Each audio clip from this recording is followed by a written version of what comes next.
Now, something to keep in mind from our Triple T document, Tom's testing tips for the math, is 99% of the time, step one is definitely true, where we say, don't look at the answer options right away, they'll only confuse you. And obviously, if it's a student-produced response, you can't look at the answer options because they don't exist. However, it can be helpful to look at the answer format. And when we're talking about a system of linear inequalities, that's very often the case.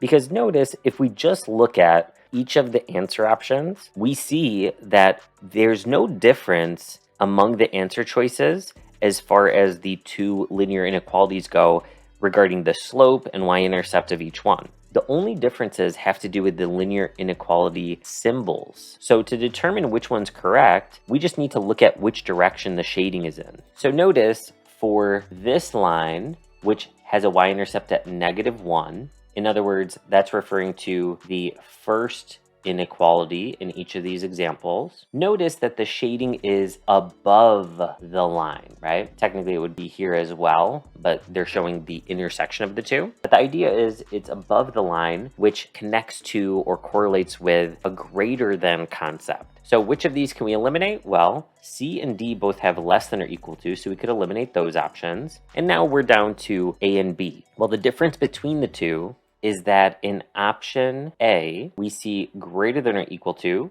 versus B is less than or equal to. Well, for this second line, in order to have the shading where I currently have it or where they have it, it's got to be above that line, which is correlated with greater than. So we know it's not less than, it is option A.